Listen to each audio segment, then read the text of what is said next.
गुरु ब्रह्मा गुरु विष्णु गुरुदेव महेश्वर गुरु साक्षात् परं ब्रह्म तस्मै श्री गुरवे नमः। परं ब्रह्म परं धाम पवित्रं परमं भवान् पुरुषं शाश्वतं दिव्यं पुरुषं शाश्वतं दिव्यं मादिदेवं वदं विभुं। এই প্রভাতরে অগণিত শ্ରୋତା ଦର୍ଶକମାନଙ୍କୁ শুভেচ্ছা ଅର୍ପଣ କରୁଛି। ସମସ୍ତଙ୍କର ଶୁଭକାମନା କରୁଛି।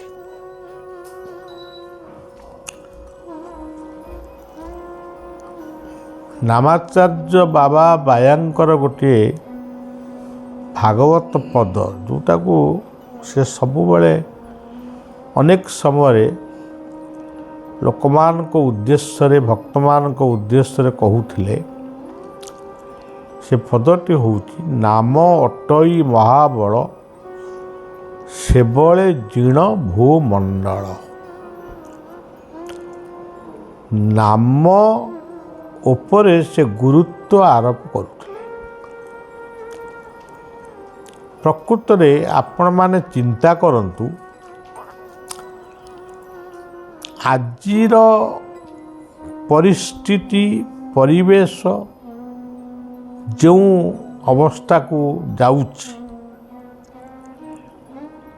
ଆମେ କ'ଣ କରିପାରିବା? ଧର ଆମେ ଇଚ୍ଛା କରୁଛେ ବିଶ୍ୱଟା ଶାନ୍ତିରେ ରହୁ, ଆମେ କରିବା କ'ଣ? ବିଶ୍ୱଟା ଶାନ୍ତିରେ ରହିବ କେମିତି? ଯେଉଁମାନେ ବିଶ୍ୱର ପରିଚାଳକ ଭାବରେ ଭଗବାନ ତାଙ୍କୁ ନିଯୁକ୍ତି ଦେଇଛନ୍ତି, ସେମାନେ ଯଦି ମଣିଷ ଜୀବନ ସହିତ ଖେଳ ଖେଳିବେ, ମନେ କରାଯାଉ ଗୋଟିଏ ଦେଶ ଆଉ ଗୋଟିଏ ଦେଶ ସହିତ କଥା, ଯଦି ଜିତିଲେ ସେ ଦେଶଟି ବହୁତ ବା ପଦ ନେବ, କିନ୍ତୁ ଏଥିପାଇଁ ଯେଉଁ ସୈନିକମାନଙ୍କର ମୃତ୍ୟୁ ହେବ, ଏଥିପାଇଁ ଦାୟୀ କିଏ ରହିବ? ସୈନିକ ମାନେ ନୁହଁ ଯେ ସେମାନେ କେବଳ ମରିବେ। ଦେଶର ସୁରକ୍ଷା ପାଇଁ ସେମାନେ ଜାଗ୍ରତ ପ୍ରହରୀ ହେଇପାରିବେ, କିନ୍ତୁ ମରିବା ପାଇଁ ସେ ସୈନିକ ହେଇନାହାନ୍ତି। ମାରିବେ ମରିବେ ସେ ଗୋଟେ ଅଲଗା କଥା। ଅର୍ଜୁନଙ୍କୁ ଭଗବାନ କୃଷ୍ଣ ବୁଝେଇଥିଲେ, ତୁମେ ହତ୍ୱା ବା ପ୍ରାପ୍ସ୍ୟତି ସ୍ୱର୍ଗମ୍ ଜିତ୍ୱା ବା ଭୁକ୍ଷ୍ୟସେ ମୟୀ। ସିଏ ଯୁଗ ବର୍ତ୍ତମାନ ଆଉ ନାହିଁ। ବର୍ତ୍ତମାନ ଯୁଗ ଚାହୁଁଛି ଶାନ୍ତି। ଶାନ୍ତିରେ ବଞ୍ଚିବା ପାଇଁ ହୁଅ ପ୍ରଭୁ ସହାୟ। ତେବେ ଆମେ ଏଇ ଯେଉଁ ଶାନ୍ତି କାମନା କରୁଛେ, ମନେ କରାଯାଉ ଜୀବନର ଶାନ୍ତି, ଆମେ ଗୋଟେ ମଣିଷ ଜୀବନ ପାଇଛୁ। ଆମର ଧରନ୍ତୁ ଗୋଟିଏ ପରିବାର ଭିତରେ 3ଟି ଭାଇ ଥିଲେ, ସମସ୍ତେ ଭିନେ ଭାନ ହେଇଗଲେ ହୁଅନ୍ତୁ। ଆମେ ଯେଉଁ ପରିବାର ଭିତରେ ରହିଛୁ, ସ୍ୱାମୀ ସ୍ତ୍ରୀ ପୁଅ ଝିଅ, ତା ଭିତରେ ଆମେ କ'ଣ ଚାହୁଁଛୁ? ଶାନ୍ତି। ଗୋଟିଏ ଡକ୍ଟର ଥରେ ମୋତେ ସେ ଦୀକ୍ଷା ନେଇଥିଲେ, ଯୋଗାଯୋଗ କିଛି ତାଙ୍କର ନାହିଁ, ଆଉ ମନେ ରଖିଥିବେ କିନ୍ତୁ ଯୋଗାଯୋଗ ନାହିଁ। କିନ୍ତୁ ସେ ଥରେ ମୋତେ କହିଥିଲେ, ଗୋଟେ କଥା ମୋତେ କହିଥିଲେ ଯେ ବାପା ଜଣେ ଡକ୍ଟର, ସେ ଯାଆନ୍ତି ଡାକ୍ତରଖାନାକୁ। एतिकिटा बेलू जाती एतिकिटा बेलू फेरती। माँ जड़े स्कूल टीचर से टाइम रे जाती टाइम रे आसती। आमे बापा माँ सहित जहाँ जमी खाईकिरी आमे आमर जाऊ आमे आमर 4टा बेलू फेरू कि 5टा बेलू फेरू। से 5टा बेलू फेरले तो बापा माँ सहित पुणी टे खाऊ तापर सब राति टे रोषेबास है खाई पी शोई पड़ू सका उठी पुणी गलु। तेरे से मत पचारि जे बाबा आपण कहतु जदि गोटे पुओ बा गोटे झील बाप मांकर स्नेह श्रद्धा ममता शासन अनुशासन जदि न पाए से शांति पाइब किपरि। तेणु आम घरे किछि अभाव नहीं, धनर अभाव नहीं, किंतु अभाव अछि शांति। तेणु प्रत्येक जीवन शांति को ही खोजुछि। शांति कथाटा न कही अनेक आध्यात्मिक वेता माने कहउछन्ति मुक्ति। मुक्तिटा किए दब तार संज्ञा कौन? किए कहउछन्ति मोक्ष। मोक्ष किए दब केमिति दब? से मुक्ति मोक्ष निर्वाण ये सब केमिति मिलिबो तार स्वरूपटा कौन? तार अर्थ कौन? ताकू कौन कई कही परिबे? रसगोलाटा मीठा लागे, रसगोलाटा केमिति मीठा लागे ताकू कौन के वर्णना करि परिबो? तेणु शांतिर संज्ञाटाकू आमे समस्ते निरूपण करि परिबा शांति।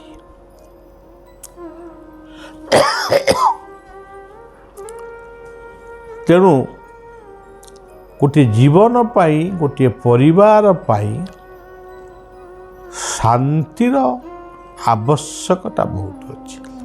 तेबे जदि जीवनटा असुस्थ है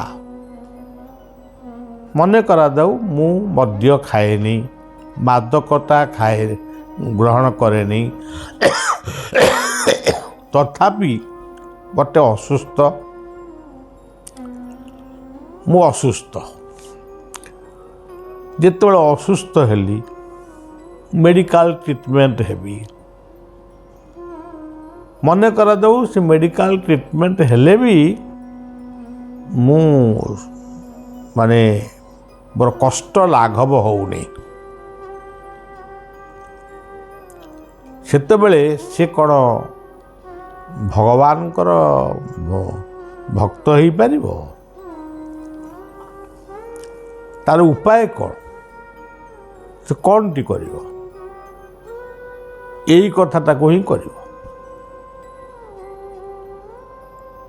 नाम अटई महाबल बायांकर ये जो पदटी नाम अटई महाबल केवल गुरु को बा भगवान को से प्रार्थना करिया व्यतीत ता पाखरे आ उपाय किछि नहीं। से बड़े जीर्ण भूमंडल तेणु पृथ्वीर शांति पाई देशर शांति पाई समाजर शांति पाई आमे कौन करि परिबा? ब्राह्मण माने जेतेबेले हमर पूजा अर्चना करती बहुत शांतिर कथा उच्चारण करती। दौ शांति पृथ्वी शांति अंतरिक्ष शांति औषध शांति वनस्पति शांति एमती गोटे पूजारे कहीदेले कौन शांति मिल जाव? सेमती आमर साधु सन्त माने गोटे स्लोगान दियंती गो हत्या बंद हो। एमती से कहउचंती गो हत्या बंद हो ଏବେ ଥରେ ମୁଁ ରାସ୍ତାରେ ଆସୁଥିଲି ଗୋଟେ ଜାଗାରେ ଦେଖିଲି, ଏଇଟା ମୁଁ ଲାଇଫରେ କହିଛି ବୋଧେ ପୁଣି ଆଉ ଥରେ କହୁଛି, ଗାଈ ଗୁଡ଼ିକ ରାସ୍ତା ଉପରେ ଶୋଇଛନ୍ତି। ଦୁଇଟି ଜାଗାରେ ମେଳା ହେଇକରି ସେ ଶୋଇଛନ୍ତି। ଦୁଇଟି ଷଣ୍ଢ ମଧ୍ୟ ଟିକେ ଦୂରେ ଦୂରେଇକି ସେମାନେ ବି ଶୋଇଛନ୍ତି। ମୋତେ ଯେମିତି ଲାଗିଲା ଏମାନେ ବର୍ତ୍ତମାନ ଲୋକମାନଙ୍କର ଅଲୋଡ଼ା ହେଇଯାଇଛନ୍ତି। ଇଏ କେବଳ ମରିବା ପାଇଁ ଅପେକ୍ଷା କରିଛନ୍ତି। ମୋତେ ଏମିତି ଲାଗିଲା। ମୋ ଆଖିରୁ ଲୁହ ଟିକେ ବୋହି ଆସିଲା। ଦିନେ ସମୟ ଥିଲା ଏଇମାନଙ୍କ ପାଇଁ ପକ୍କା ଗୁହାଳ ହେଉଥିଲା। ଲୋକ ରାତିରେ ଖୋଜୁଥିଲେ ଗାଈଟି ମରାମରି ହେଉଛନ୍ତି କି କିମ୍ବା ଗୋଟେ କ'ଣ ଅସୁବିଧା ହେଉଛି କି। କିନ୍ତୁ ଆଜି କି ସମୟଟା ପଡ଼ିଲା ଯେ ଗାଈ ଗୁଡ଼ିକ ଖାଲି ସେ କ୍ଷୀର ଦେଉଛନ୍ତି ବୋଲି ସେ ବଞ୍ଚିକିରି ଅଛନ୍ତି। ସେ ହଣା ହେଇଯିବେ ଯେତେବେଳେ ସେ ନିଶ୍ଚୟ ହଣା ହେବେ। ଆଉ ବଳଦ ଗୁଡ଼ିକ ବିଲକୁଲ ଜନ୍ମ ହଉ ହଉ ବର୍ଷେ 2 ବର୍ଷ ପରେ ସେ ବି କଅଁଳା ବାଛୁରୀ ମାନେ ହଣା ହେବାକୁ ଯାଉଛନ୍ତି। ତେବେ ସଜ୍ଜନ କୁହନ୍ତୁ, ଖାଲି ଆମେ ସ୍ଲୋଗାନ ଦେବା ଗୋ ହତ୍ୟା ବନ୍ଦ ହୋ, କେଉଁଠି ଗୋ ହତ୍ୟା ବନ୍ଦ ହୋ କହିଦେଲେ କ'ଣ ବନ୍ଦ ହେଇଯିବ? ସେମିତି ଆମେ ଆମ ପୂଜା ପାଖରେ ବସିକିରି ବନସ୍ପତି ଶାନ୍ତି, ଔଷଧ ଶାନ୍ତି, ଆକୁ ସବୁ ଆମେ ପଢ଼ିବା। କରୋନା ମହାମାରୀ ଆଇଲା, ଏଇ ମନ୍ତ୍ର ବି ସେତେବେଳେ ବି ଲୋକ ପଢ଼ୁଥିବେ। କ'ଣ କରୋନା ହାଟରେ ବନ୍ଦ ହେଇଗଲା? ଆଜି ବି କରୋନା ଅଛି, ସମ୍ପୂର୍ଣ୍ଣ ଯାଇନି। ଆଜି ବି ଲୋକ ହେ ଜ୍ଞାନ ମନେ କରୁଛୁ, କରୋନା ଏ ଥଣ୍ଡା ରୋଗ। କାଲି ରାତିରେ ଆମର କେନ୍ଦ୍ରମନ୍ତ୍ରୀ ଧର୍ମେନ୍ଦ୍ର ପ୍ରଧାନଙ୍କର ଗୋଟେ ଆହ୍ୱାନ ମୋତେ ଶୁଣିଲି, ମୋତେ ବହୁତ ଭଲ ଲାଗିଲା। ସେ ଆହ୍ୱାନ କଲେ ଯେ ଯେଉଁମାନେ ଟୀକା ନେଇନାହାନ୍ତି ସେମାନେ ନିଅନ୍ତୁ। ସେ କେତେ ପରସେଣ୍ଟ କ'ଣ କହିଲେ, ଏତିକି ପରସେଣ୍ଟ ଲୋକ ନେଇନାହାନ୍ତି। ତୃତୀୟ ଟୀକାଟା କ'ଣ ନିଅନ୍ତି, ଗୋଟେ ଆମେ ସବୁ ନେଇଛୁ। ସେଇ ଟୀକାଟା ଯେଉଁମାନେ ନ ନେଇଛନ୍ତି ନିଅନ୍ତୁ। ଯେଉଁମାନେ ଗୋଟିଏ ନେଇକି ରହିଯାଇଛନ୍ତି ସେମାନେ 2ଟା ନିଅନ୍ତୁ, 3ଟା ନିଅନ୍ତୁ। ପିଲାମାନଙ୍କ ପ୍ରତି ସଚେତନ ହୁଅନ୍ତୁ। ସେ କାହିଁକି ଏକଥା କହିଲେ? ତାଙ୍କର କ'ଣ ଦରକାର ହେଉଛି? ସେ ତ ନେଇଛନ୍ତି। ଯେହେତୁ ଗୋଟେ ସମାଜର ଗୋଟେ ମୁଖ୍ୟ ସ୍ଥାନରେ ସେ ଅଛନ୍ତି, ତାଙ୍କ ପଦବୀଟା ଏଇଆ କହିବା ପାଇଁ ତାଙ୍କୁ ବାଧ୍ୟ କରୁଛି। ଆଜି ଆପଣମାନେ ଦେଖିବେ କର୍କଟ ରୋଗ ବ୍ୟାପୁଛି। ଆପଣ ମୋତେ ବି ଗୋଟେ 20 ତାରିଖ ଦିନ ସମ୍ ହସ୍ପିଟାଲରେ ଏଇ କଥା ଉଦ୍ଦେଶ୍ୟରେ ଗୋଟେ କ'ଣ ସମ୍ମେଳନ କରୁଛନ୍ତି, ବଳିଆ ଗୋଟିଏ ଡାକିଛନ୍ତି। ବଳିଆ ବି ଯିବ ଯାଇ କହିବ, କ'ଣ କହିଦେଲେ କର୍କଟ ରୋଗ ପଳେଇବ? ଆମେ ଯଦି ସଚେତନ ନ ହେବୁ ତାହେଲେ ଯିବ କେମିତି? ଆଚ୍ଛା, ପୃଥିବୀ ଶାନ୍ତି ବୋଲି ଆମେ ପଢ଼ିଲୁ। ଆପଣ ଦେଖନ୍ତୁ ଆଜିକି କେତେ ବର୍ଷ ଧରି, 3 ବର୍ଷ ଖଣ୍ଡେ ହେଇଗଲାଣି ପୃଥିବୀ ଶାନ୍ତିରେ ଅଛି। ପୃଥିବୀ ଜଳୁଛି। ଶ୍ରୀଲଙ୍କାରେ ଖାଦ୍ୟ ନାହିଁ, ପାକିସ୍ତାନରେ ଖାଦ୍ୟର ଅଭାବ। ଆମେ କହିବା ଶ୍ରୀଲଙ୍କା ବାଲା ତାଙ୍କର ମଲେ କେତେ ଗଲେ କେତେ, ପାକିସ୍ତାନ ବାଲା ସେ ଗଲେ କେତେ ବଲେ କେତେ, ଆମେ ତ ଭଲରେ ଅଛେ। ନା, ଏସବୁ ହେଉଛି ଦୁର୍ବୁଦ୍ଧି। ଆଜି ୟୁକ୍ରେନରେ କେତେ ହଜାର ଲୋକ ମରିଗଲେ। ତ तथापि यूक्रेन ता अहंकार अच्छी रूस ता अहंकार सत्य जमी कहारी प्रति कार दया माया ना आज ताइवान सीमांत चीन युद्ध जहाज घूरी बुलूची अमेरिका से चाहूँगी ताकू रक्षा कर चीन चाहूँगी ता कोल को से नहीं जीव जापान कौच तुम कहीं मो सागर रे पकईल परमाणु बोमा एथिरे मनीष केमिति बंचवा आमे तेरे कौन करवा आमे एमती कथा कहवा दौ शांति ही अंतरिक्ष शांति ही पृथ्वी शांति ही औषधय शांति ही वनस्पति शांति एमती कहले कौन हो रोषई घरे परिवा अच्छी आम क्या रोषई घरे परिवा अच्छी आम बैगण भाजबू आलुदम करूँ हरड़ डाली करूँ शाग करूँ या कहीकि आम आमर खट उपर बहीचु रोषई हो तेणु आमे जीए निरीह लोक आमे सब रहिले आमे कौथरे गणा होनु तेणु आमे ही केवल आम काम वर्तमान होउची विश्वर शांति पाई जीवनर शांति पाई केवल आवश्यक बाबांकर सही कथाटी बायार नाम अटई महाबल से बड़े दीन भूमंडल बलियार आ उपाय कौन अच्छे जितेबले कोरोना महामारी आईला आम सांगे सांगे नृसिंहंकर अभिषेक कलु आ बलिया कौन कर बलिया कौन इंजेक्शन बाहर कर बलिया कौन वैज्ञानिक तेणु आज विज्ञान आम मानकर प्रार्थना पाई से विज्ञान तार अग्रगति करी अग्रगण्य भाव में आज आम गुड़ा केते गुड़ाक लोक मरीगले आ बहुत लोक आज शांति रे बंची किए कौन कौन जय विज्ञान कई तो कहना भगवान को समस्ते अरे भगवान को डाकिले कौन भगवान कहते मत केवल डाक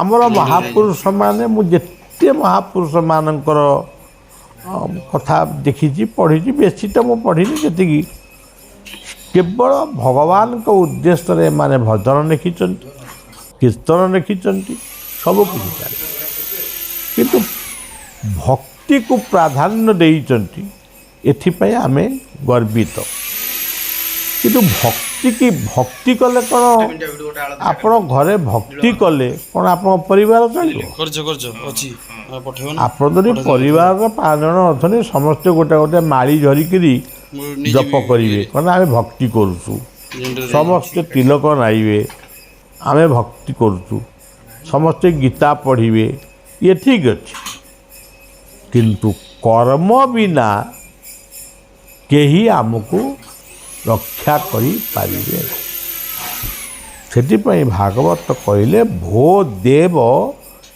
कर्म पागे परिवार विश्वर देशर 4टी द्वार कर्म ज्ञान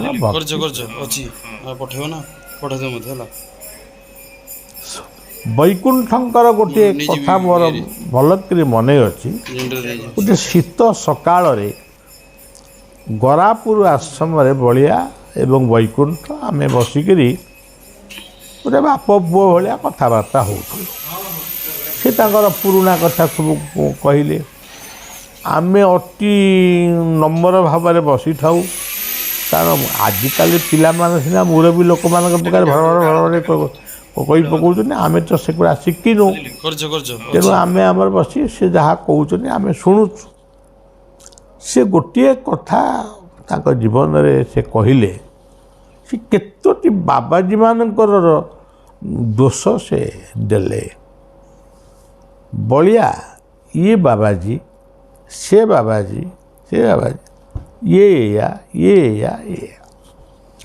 ମୁଁ ବସି ଭାବୁଥାଏ ଯେ ଏତେ ବାବାଜୀ ଗୁଡ଼ାଙ୍କୁ ଦୋଷ କାହିଁ ବୈକୁଣ୍ଠ ରହୁଛନ୍ତି। ସେ ଗୋଟିଏ କଥା କହିଲେ, ଖାଲି କ'ଣ ଭେକବାନା ନାଲିଆ ନାଲିଆ ପୋଷାକ ପିନ୍ଧିଦେଲେ ଆମେ କ'ଣ ବାବାଜୀ ହେଇଯିବା? ପୋଷାକ ସହିତ ଭକ୍ତି ସହିତ ସାଧନା। ତମେ କ'ଣ ସାଧନା କରିଛ? ନା କେବଳ ଦାଢ଼ି ବାଳ ଜଟା ରଖିଛ। ଜଣେ ଅଲେଖ ବାବାଜୀ ଆସିଥିଲେ ଆଶ୍ରମ, ସେ ଗୋଟେ କେଉଁଠି ଟୁଙ୍ଗି କରିବେ, ସେଥିପାଇଁ ବଳିଆକୁ କହିଲେ କିଛି ବାବା ସାହାଯ୍ୟ କର। ଆମେ ସବୁଠୁ 500 ଟଙ୍କା ତାଙ୍କୁ ଦେଲୁ। ସିଏ କ'ଣ କଲେ, ସେ ଜଟା ଭିତରେ ଗୋଟାଏ ଖୋପ କରିଛନ୍ତି, ମନି ପର୍ସ ଭଳିଆ ଟିକେ ସେ ଜଟା ଦିଆରେ ସେ ଜଟାକୁ କାଢ଼ିକିରି ଟଙ୍କାକୁ ତା ଭିତରେ ପୁରେଇ ଗୋଟେ ଗୁରେଇ ଦେଲେ। ମୁଁ ଅନେଇଥାଏ, ବାଃ ଇଏ ଭଲ, ଇଏ ଜଟା ହେଇଛି କ'ଣ ଟଙ୍କା ରଖିବା ପାଇଁ। ତେଣୁ ସଜ୍ଜନ, ଆଜିର ସାଧୁସନ୍ତମାନେ ଯଦି ପ୍ରକୃତରେ ସାଧନ କରନ୍ତେ ବିଶ୍ୱର ଶାନ୍ତି ପାଇଁ, ଆଉ କିଏ ସାଧନ କରୁଛନ୍ତି କ'ଣ ନା ତାକୁ ବାଉତି ନାଗୁଛି ମୁଁ ଝଡ଼େଇବି, କିଏ କହୁଛି ମୁଁ ଫୁଙ୍କିକିରି ଭଲ କରିବି, ଏଇଭଳିଆ ସବୁ ଆହ୍ୱାନ ଚାଲିଛି। ତେଣୁ ସେଇଥିପାଇଁ ବାୟାଙ୍କ କଥା ମୋତେ ଭଲ ଲାଗେ। ସେ ଯାହା କହନ୍ତି ଭାଗବତର ଗୋଟିଏ ପଦ ସେ କହନ୍ତି, ସେ କହନ୍ତିନି ବାୟା କହୁଛି। ବୈକୁଣ୍ଠ ଗୋଟେ ସ୍ୱାଭିମାନ, ନିଜର ଦୋଷକୁ ନିଜେ ସମୀକ୍ଷା କର, ଭଲ ସାଧକ ହୁଅ। ମଧୁଙ୍କର ସଙ୍ଗୀତରେ ମୁଁ ଦେଖିଛି କେବଳ ପ୍ରେମର ବନ୍ୟା, ସୁନ୍ଦର ଭଲ ପାଇବାର କଥା ତାଙ୍କ ପାଖରେ ବହୁତ ଥିଲା। ଅଭିରାମଙ୍କର ତତ୍ତ୍ୱ, ଶ୍ରୀ ଶ୍ରୀ ଠାକୁର ନିଗମାନନ୍ଦ ଯିଏକି ମୋର ଗୁରୁ, ଯାହା ହଉ ଆଜିର ପ୍ରଭାତରେ ତ୍ରିରଙ୍ଗା ପତାକା ନିକଟରେ ଆମେ ବସି ସେଇ କଥାକୁ ସ୍ମରଣ କରିବା ଯେ ଆମେ ଜୀବନରେ ଶାନ୍ତିରେ ବଞ୍ଚିବା, ଅନ୍ୟକୁ ଶାନ୍ତିରେ ବଞ୍ଚିବାକୁ ଦେବା। ଯିଏ ଯେଉଁଠି ଯେତେବେଳେ ଟିକେ ପ୍ରାର୍ଥନା କରୁଛ, ଟିକେ ଶାନ୍ତି ପାଇଁ, ବିଶ୍ୱର ଶାନ୍ତି ପାଇଁ ଟିକେ ପ୍ରାର୍ଥନା କର। ଭୀମ ଭୋଇ କହିଗଲେ, ମୋ ଜୀବନ ପଛେ ନର୍କେ ପଡ଼ିଥାଉ ଜଗତ ଉଦ୍ଧାର ହଉ, କିନ୍ତୁ ମୋ ଜୀବନ ପଛେ ନର୍କେ ପଡ଼ିଥାଉ। ସେ କ'ଣ ନର୍କରେ ଅଛନ୍ତି? ସେ ପ୍ରକୃତରେ ବର୍ତ୍ତମାନ ମହାପୁରୁଷ। ସେଦିନ ଆମେ ପାର୍ଲାମେଣ୍ଟ ଭିତରେ ବସିଥାଉ, ପ୍ରେସିଡେଣ୍ଟଙ୍କର ଶପଥ ଉତ୍ସବରେ ଆମ ରାଷ୍ଟ୍ରପତି ଏଇ ପଦକୁ କହିଲେ, ମୋ ଜୀବନ ପଛେ ନର୍କେ ପଡ଼ିଥାଉ ଜଗତ ଉଦ୍ଧାର ହଉ। ତାପରେ ଭେଙ୍କିୟା ନାଇଡୁ ଯେଉଁ ଉପରାଷ୍ଟ୍ରପତି ଥିଲେ, ସେ ସବୁ ତାଙ୍କର କ'ଣ କହିଲେ, ସିଏ ବି ତା ଭିତରେ ଏଇ କଥାଟାକୁ କୋଟ୍ କଲେ। ଖାଲି କହିଦେଲେ କ'ଣ ହେଇଯିବ? ମୋ ଜୀବନ ପଛେ ସିଏ ନର୍କରେ ନାହାନ୍ତି, ଜଗତ ସିଏ କହିକିରି ପ୍ରତିଷ୍ଠା ହେଇଗଲେ। ସେ କହିଦେଲେ ପ୍ରତିଷ୍ଠା ହେଇଗଲେ। ଏମିତି କଥା ଲେଖିପାରିଲେ, ଏମିତି କଥା କହିପାରିଲେ। ଆମେ ତାକୁ ସବୁ ପଢ଼ିଲୁ, ବୁଝେଇଲୁ, ଦେଖିଲାକୁ ଜଗତ ବର୍ତ୍ତମାନ ନର୍କରେ ପଡ଼ିଛି, କିନ୍ତୁ ଯିଏ ଲେଖିଥିଲେ ସିଏ ସ୍ୱର୍ଗରେ ଅଛନ୍ତି। ତେଣୁ ସଜ୍ଜନ, ବଳିଆ 2-3 ଦିନ ପାଇଁ ଟିକେ ପ୍ରୋଗ୍ରାମ, ଘରୋଇ ପ୍ରୋଗ୍ରାମକୁ ଯାଉଛି ସାଲେପୁର। पुणी फेरबी टे कटक गोटे दिन रही आसबि पुणी मुझे जिते बड़े पहुँचबी आपण मानक जनईबी आपण मानकर जहाँ दुख सुख बो नथिला बेले आपण आश्रम को आसबे नहीं कहीं एटी ठाकुर अच्छी एटी तुलसी अच्छी एटी ऑफिस अच्छी सब तो अच्छी आपण ये पहुँचिक आश्रम पहुँचिक जदि गोटे अमीमांसित समस्या थाए बलिया सहित भी फोन रे आप जोगाजोग करें आपण घरे बसिक खाली फोन रे कथबार्ता कौन फोनटा आम घरे बसी कथा देवदर्शन करवा नहीं दान ध्यान करवा नहीं किछि करवा नहीं तेणु से विश्वर शांति कामना करी बलिया कथा को ये रखुची।